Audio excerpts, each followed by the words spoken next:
Hi everyone, my name is Kevin. Today I want to show you how you can use mail merge to create address labels. So what do I mean by that? Well, imagine that you have a list of addresses. So maybe in Excel or in Outlook, you have a list of maybe 30, 50, 60, maybe even hundreds of addresses, and you want to print each one of those addresses onto an address label. Well, one way to do that is you could create a new address label sheet in Microsoft Word, and you could go through and you could copy and paste each address into one of the labels, and then you could print it out. But that sounds really painful, and that's also going to take a long time. Today I'm going to show you how you could use mail merge in Word to greatly simplify that task. And as full disclosure, before we jump into this, I work at Microsoft as a full-time employee. All right, well, what are we waiting for? Let's jump on the PC. So here I am on my desktop, and what we're going to do is we're going to open up Microsoft Word. This is the latest version. This comes with Office 365. If you have 2019, 2016, 2013, or any older version, this should work as well because mail merge has been available for some time. So here I am on the home screen. Let's click into a blank document. And what I'm going to do is click on the mailings pivot on top because we're going to do a mail merge, and to do a mail merge we go to mailings. And what we're going to click on first is there's a section called Start Mail Merge. We're going to click on this first option, Start Mail Merge, and at the very bottom of this list there's an option that's called Step-by-Step Mail Merge Wizard. Wizards sound like they know how to do lots of things, so let's see what the wizard can help us with. So I'm going to expand this a little bit. And it says, what type of document are you working on? Well, I mentioned that we're going to do address labels, so let's go ahead and click on labels. And what it says is print address labels for a group mailing. Click next to continue. Sounds easy enough. Let's click next, starting document. And now it says, how do you want to set up your mailing labels? And what I want to do is we're just going to change the document layout. So that sounds good. And it says click label options to choose a label size. I'm going to go ahead and click on that. And what you'll see is it pops up with this prompt. Here I specify what type of printer I have. I just have a standard page printer, so I'll select that.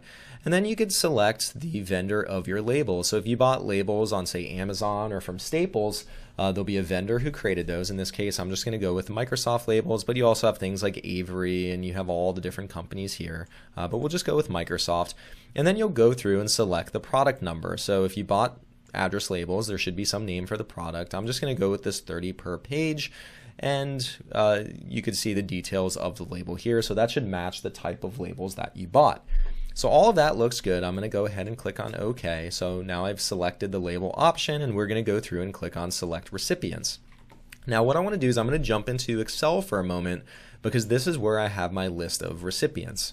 So I'll zoom in a little bit, and just to orient you to the data that I have here, I have one column with the name of the individual. In the next column, in column B, I have their street address.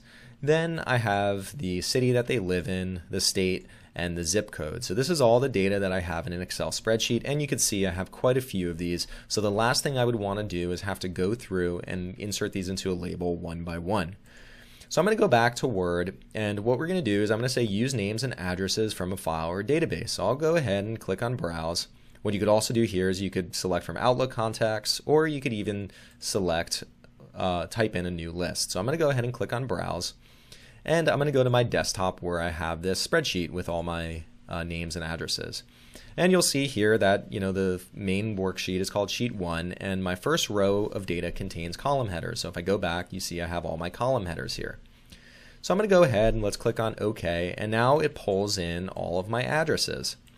So there it goes. I could even uncheck some if I don't want to include them on the mailing, but in this case I'll leave all of them checked. What's kind of neat too is that I also have ways where I can refine the recipient list. So here I could sort my list if I wanted to. I could even filter it. So here if I click on filter, what I could say is, maybe I only want to send it to people in New Jersey. So I could filter to New Jersey if I wanted to. And you could add, and another filter, and maybe they live in a certain town, or you could even have an or statement. But we're not going to do that. We're just going to send it to everyone on this list. I could remove duplicates. I could find a specific recipient. I could even validate addresses. So there's really a lot of rich functionality here, but I'm just going to go with kind of the base full list, and I'm going to click on OK. So now you'll see that I'm in my address label sheet, and I have all these. You could see each one of the address labels. I have 30 on the sheet. And so what I'm going to do now is it says the next step is to arrange my labels. So I'm going to go ahead and let's click on arrange my labels. And here what it says, if I haven't done so already, organize this. So I'm going to click on an address block. And so here I could kind of see the formatting of what that looks like, and I could go through. And so it has the name, the street, the city, the state, and the zip. That looks great. And I'm going to go ahead and insert it as is. And so what Outlook has, or what Word has done is they've looked at my Excel data and they've identified that those different columns form an address block. I could also go through and I could create my own label here, but address block sounds good. That includes all the information I need. And so what I want to do now is this first one has the address block, but none of the other ones do. And so what I want to do now is I'm going to update all labels. So it says replicate labels. You can copy the layout of the first label to the other labels on the page. Well, that sounds good. Let me click on that. And so now you'll see that it says address block and then next record address block. What the next record means is it simply goes to the next row in my spreadsheet and includes the next person, and then it puts that next person's address block down. And it does that for the entire sheet. What we can do to make sure that things look right is I'll click on this preview results. So if I click there, now I can see the name, the street, the city, state, and zip, and then I see the next person, and my address labels simply go down like that. I'm going to turn off the preview now, and here the next step of the wizard actually shows me a preview. So I could go through and I could see all the recipients one by one. This all looks great, and now I can complete the merge. So I'm just going to click on next.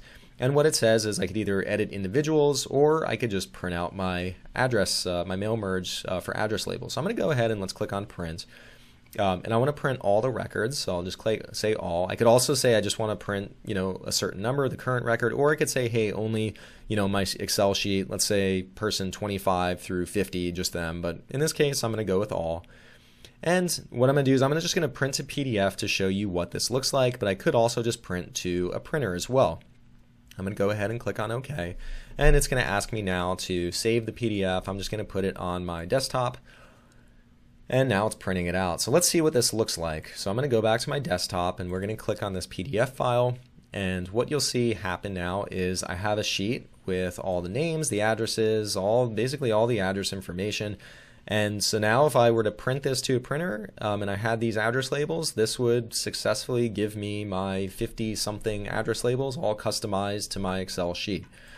So that's really all that's involved. Once I'm done, I could save this, or I could just close it out, and I'm pretty much all done.